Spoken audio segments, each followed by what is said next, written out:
Hey guys, on today's video I'm going to show you how to add any video into playlists right here on YouTube.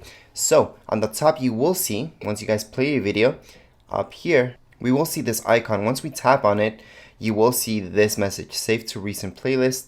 So it does save it to a favorite playlist.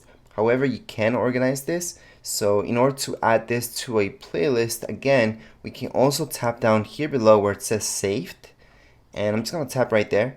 So once I tap on save, I'm gonna get this. So automatically, yes, it's gonna go into favorites. However, I can take that out and I can just tap right here and watch later. Or I can always create a new playlist right here by tapping on plus new playlist. However, I can also tap on plus new playlist in order to add another one or create a new playlist. So I'm just gonna leave it under favorites for now. Hit on done.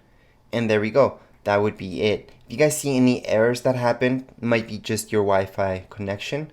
But other than that, you should see a check mark happening right there, saved, and then you're done. That's how you guys can save any video onto a playlist.